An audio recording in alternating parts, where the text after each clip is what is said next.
दोस्तों कुछ दिन पहले मैंने एक शॉर्ट वीडियो डाला था जो कि ब्लैक स्वान के ऊपर था। अब ब्लैक स्वान के उस वीडियो पर, उस शॉर्ट वीडियो पर आप लोगों ने बहुत प्यार दिया, इसलिए मैंने एक कंप्लीट वीडियो तैयार किया है जो कि ब्लैक स्वान को कंप्लीटली डिफाइन करता है।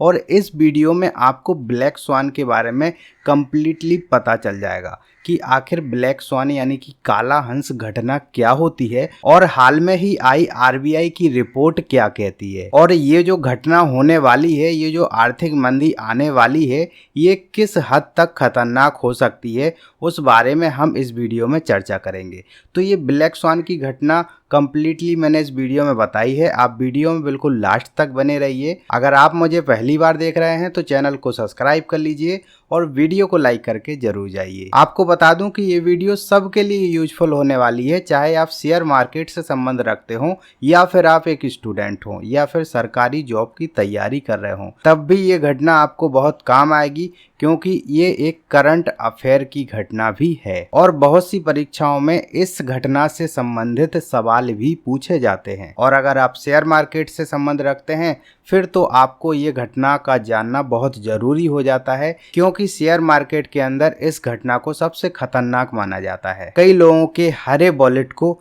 ये लाल करने की दम भी रखती है। इसलिए वीडियो में बिल्कुल लास्ट तक बने रहिए, कंप्लीट आपको डिटेल देंगे, आपको कोई और वीडियो देखने की जरूरत नहीं पड़ेगी। तो चलिए चलते हैं, जानते हैं कि ब्लैक स्वान क्या होता है। तो इसकी बेसिक जो परिभाषा है कि ऐसी घटना जिसकी कल्पना नहीं की जा सकती, ऐसी घटना जिसकी भविष्यवाणी नहीं की जा सकती, ब्लैक स्वान की घटना कहलाती है या फिर काला हंस घटना कहलाती है। आप जो भी कह लें, ब्लैक स्वान घटना एक ऐसी घटना होती है जिसकी कोई कल्पना नहीं कर सकता। और हाल में ही आई आरबीआई रिपोर्ट के अनुसार दुनिया भर में आर्थिक मंदी का खतरा मंडरा रहा है। और भारत की बात करें तो भारतीय बाजार से $100 बिलियन बाहर जाने की संभावना है। आपको बता दें कि $100 बिलियन अपनी भारतीय जीडीपी का 3.2% है। सबसे पहले बात करते हैं कि ये ब्लैक स्वान शब्द कहां से आया और इसका क्या मतलब है। इसके पीछे एक मजेदार कहानी है।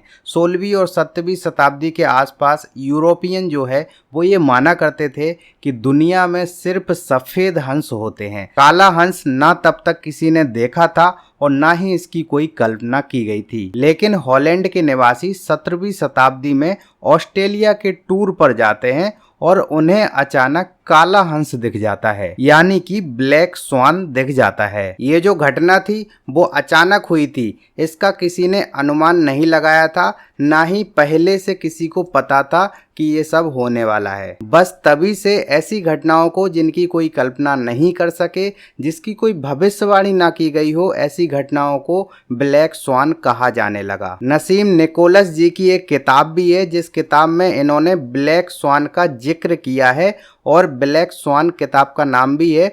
और इस किताब में इन्होंने बताया है कि इस तरह की आर्थिक मंदी या फिर ब्लैक स्वान जैसी घटनाओं से किस तरह से बचा जा सकता है। और आपको बता दूं, द्वितीय विश्व युद्ध के बाद ये किताब जिसका नाम द ब्लैक स्वान है, ये टॉप 10 सेलिंग में रही है। अगर आप शेयर मार्केट से संबंध रखते हैं तो ये बुक आपके बहुत काम आ सकती है। आप ब्लैक स्वान जैसी घटनाओं से निपट सकते हैं, इनफैक्ट उनका फायदा उठा सकते हैं। ऐसी घटनाओं से निपटने के लिए पूरी तैयारी कैसे करना है, इस किताब में सब कुछ दिया हुआ है। मैंने ये बुक ऑलरेडी ऑर्डर कर दी है। अगर आप भी खरीदना चाहते हैं तो मैं डिस्क्रिप्शन में इसकी लिंक दे दूंगा, आप बाई कर सकते हैं और इसको पढ़ सकते हैं। अब आरबीआई की रिपोर्ट की बात करें तो आरबीआई ने हाल में ही एक स्टडी करवाई है और उस रिपोर्ट में कहा गया है कि इंडियन मार्केट से $100 बिलियन निकल सकते हैं, यानी 7,80,000 करोड़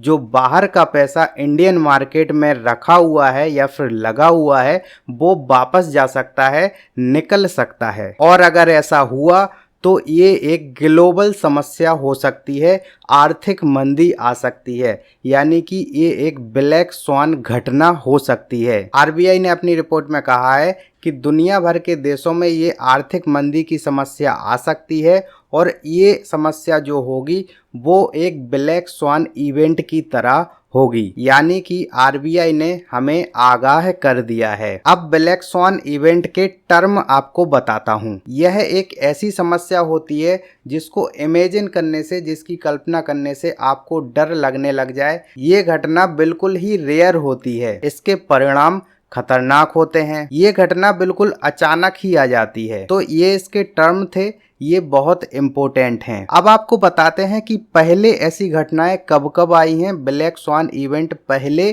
कब कब आया है। इससे पहले जो 2008 की आर्थिक मंदी आई थी वो ब्लैक स्वान इवेंट के अंतर्गत ही आती है। इसके अलावा 2001 की घटना और 9/11 की घटना को भी ब्लैक स्वान इवेंट कहा जाता है। अब हर घटना का कारण जरूर होता है और ये जो आरबीआई ने स्टडी करवाई है इसके भी कुछ रीजन बताए जा रहे हैं, तो हम उनके बारे में भी चर्चा कर लेते हैं। अगर आप अभी तक वीडियो में हैं तो वीडियो में लास्ट तक बने रहिए, आपको काफी कमाल का नॉलेज इस वीडियो में मिलने वाला है। अब इस रिपोर्ट के बेस पर जो कारण बताए जा रहे हैं उनको सुनकर आपको ये समझ में आ जाएगा कि क्या क्या नुकसान हो सकता है। शेयर मार्केट में अभी पैसा लगाना है कि नहीं लगाना है, आपको बाहर निकलना है और क्या इसकी तैयारियां करना है, सब कुछ आपको ये कारण जान के पता चल जाएगा। तो इस ब्लैक स्वान के कारण कोरोना काल से ही स्टार्ट हो जाते हैं। जब कोरोना का समय चल रहा था तो मार्केट में सभी चीजों की जो डिमांड है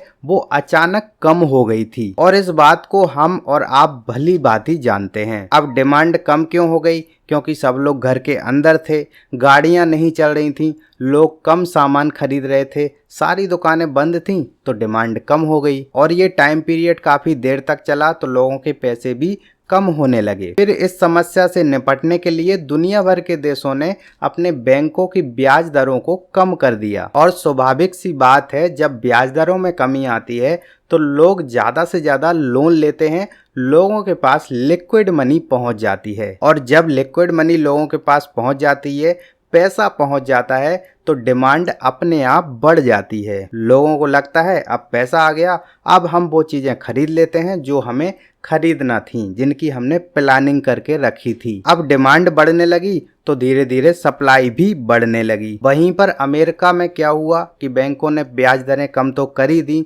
साथ में डॉलर भी प्रिंट किए। अब अमेरिकी लोगों के पास बहुत सारा पैसा आ गया, यहाँ के इन्वेस्टर के पास भी बहुत सारा पैसा आ गया। अब इस पैसे का क्या करें? तो इन पैसों को भारत में लेके आए और भारत के शेयर बाजार में लगा दिया, यानी कि हमारे इधर फॉरेन इन्वेस्टर आ गए और इन्होंने जमकर इन्वेस्टमेंट किया। अब आप सोचिए कोरोना के बाद लोगों के पास पैसा नहीं था, फिर शेयर मार्केट क्यों आगे बढ़ रहा था? कुल मिला के बात ये थी कि फॉरेन इन्वेस्टर इंडिया के अंदर आ रहे थे और इन्वेस्टमेंट करे जा रहे थे। अब ये जो एफआईआई इन्वेस्ट कर रहे थे इनके पास पैसा कहाँ से आ रहा था वो मैंने आपको बता ही दिया कि अमेरिका में बहुत सारे डॉलर प्रिंट हुए और यहाँ की बैंकों ने अपनी ब्याज दरों में कमी कर दी तो लोगों के पास पैसा आ गया। ये चीज़ आपको बिल्कुल क्लियर समझ में आ गई होगी। अब जब शेयर मार्केट इतनी तेजी से बढ़ रहा था तो लोगों ने भी धीरे धीरे इन्वेस्टमेंट करना शुरू कर दिया। कोविड के बाद डीमेट अकाउंट खोलने वाली कंपनियों ने भी अपना खूब प्रचार किया, खूब डीमेट अकाउंट खोले। इस वजह से लोगों का भी शेयर मार्केट में इंटरेस्ट जगा, इसका खूब प्रचार प्रसार किया गया जिससे लोगों का इन्वेस्टमेंट भी शेयर मार्केट में गया और तेजी से शेयर मार्केट बढ़ने लगा। तो मैंने आपको 2 रीजन बता दिए कि कोरोना के बाद शेयर मार्केट इतना तेजी से क्यों बढ़ा। अब महंगाई की मार पूरी दुनिया पर पड़ रही है तो वही इन्वेस्टर जो फॉरेन से आए थे यानी कि एफआईआई अपना पैसा इंडिया से निकाल के वापस लेके जा रहे हैं, धीरे धीरे अपना पैसा निकाल रहे हैं। तो आरबीआई ने यही कहा है कि अगर इसी तरह चलता रहा तो एक बड़ी समस्या बन सकती है, ये आर्थिक मंदी आ सकती है और ये जो पैसा निकल रहा है ये कितना निकलेगा इसका भी अनुमान लगाया है, यानी कि $100 बिलियन तक ये पैसा निकल सकता है। इस समय अमेरिका में महंगाई चरम पर है और फेडरल बैंक ने भी अपनी ब्याज दरें बढ़ा दी हैं, जिससे वहाँ के दूसरे बैंकों ने भी अपनी ब्याज दरें बढ़ा दी और FII दूसरे देशों से यानी कि इंडिया जैसे देशों से अपना पैसा निकाल रहे हैं, जिस वजह से ये आर्थिक मंदी हमारे इंडिया में आ सकती है। अब सोचिए, मार्केट इतना क्रैश हो चुका है, इतना नीचे जा चुका है, फिर भी अभी बहुत से शेयर ओवर वैल्यूड हैं। अब FII अपना पैसा निकाल रहे हैं तो मार्केट नीचे जा रहा है और ऐसा ही सिलसिला चलता रहा तो आर्थिक मंदी यानी कि ब्लैक स्वान आ सकता है। साथ में RBI की रिपोर्ट में ये भी कहा गया है कि ये घटना हो भी सकती है और नहीं भी हो सकती है, इसलिए डरने की ज़रूरत नहीं है, बस थोड़ी सी तैयारियां करने की ज़रूरत है। आप थोड़ा सा पैसा बचाना स्टार्ट करें और जब ये आर्थिक मंदी अपनी पीक पर आ जाए तो थोड़ा सा इन्वेस्ट करना शुरू करें। इन्वेस्टमेंट के बहुत सारे वीडियो मैंने अपने चैनल पर ऑलरेडी बना के रखे हैं, बहुत सारा नॉलेज इस चैनल पर भरा पड़ा है। तो ये थी पूरी ब्लैक स्वान की घटना। अगर आपको हमारी मेहनत पसंद आई हो तो वीडियो को लाइक करके जरूर जाइए। मिलते हैं नेक्स्ट वीडियो में, तब तक के लिए जय हिंद।